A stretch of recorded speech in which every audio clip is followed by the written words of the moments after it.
Alors l'innovation pour moi a quelque chose à voir avec la création, évidemment, et qui dit création, pour moi une image me vient tout de suite à l'esprit, c'est le piano. C'est 88 touches là, dans lesquelles voilà, on essaye de se dépatouiller toute une vie. Voilà, Chopin est né là-dedans, il est mort là-dedans, tous les musiciens.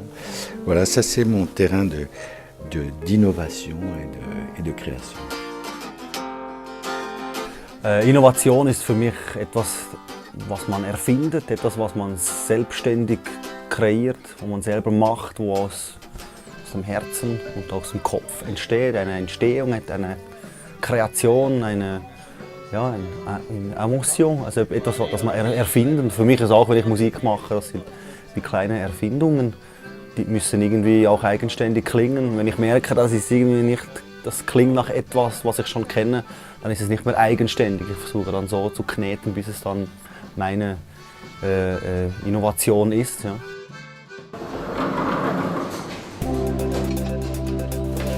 Ouais, l'innovation est très importante, je veux dire, elle permet d'affiner certaines choses qui nous ont été données, et puis ça donne du pep justement à l'entreprise, ça donne du pep à la vie. Je veux dire, l'innovation apporte la fraîcheur à des choses qui sont déjà été solides, qui ont déjà été construites.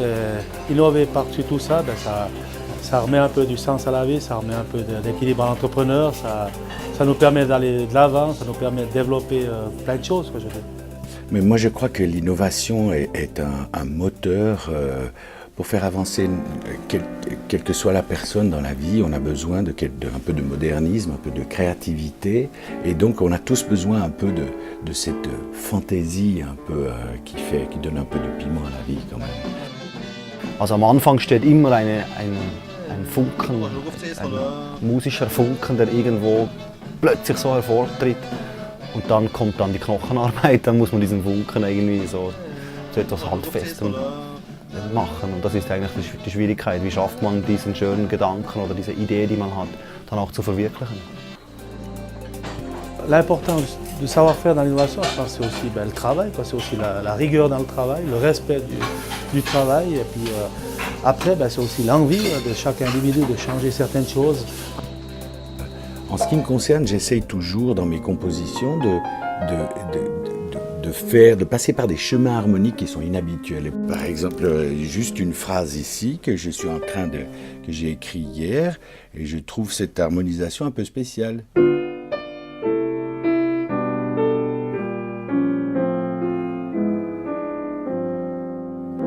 Ça c'est quelque chose d'assez classique, mais qui n'est pas tout à fait classique quand même. Ça paraît très simple à l'oreille, mais harmoniquement c'est déjà beaucoup plus compliqué. Et pour moi c'est des toutes petites choses comme ça qui sont un peu innovantes en ce qui me concerne. Alors sur le papier j'ai du mal à créer. Après quand j'ai les produits dans les mains, là il y a tout qui ressort, puis il y a ma mémoire qui travaille, il y a mon expérience, il y a aussi mes cuisiniers, mes collaborateurs qui apportent aussi leurs petites touches, parce qu'on cause avec eux. Mais il me faut les produits, il me faut la terre, il me faut faire le marché le matin, il faut aller voir les gens, il faut discuter. Die Gesellschaft, das Leben, die Kultur, die Sprache, überall wo etwas immer Neues entsteht, ist auch eine Weiterentwicklung. Es geht auch automatisch weiter und man muss also in jeder Branche muss man sich irgendwie weiterentwickeln, man muss irgendwie einen Schritt vorwärts machen. C'est un partage, c'est l'être humain, puis c'est la vie, quoi. C'est aussi être curieux, aller chercher. Pour moi, l'innovation fait partie de la vie, et qu'effectivement, si on n'innove pas, si on ne cherche pas à avancer, on stagne ou on recule. Donc évidemment, c'est un principe de vie, l'innovation.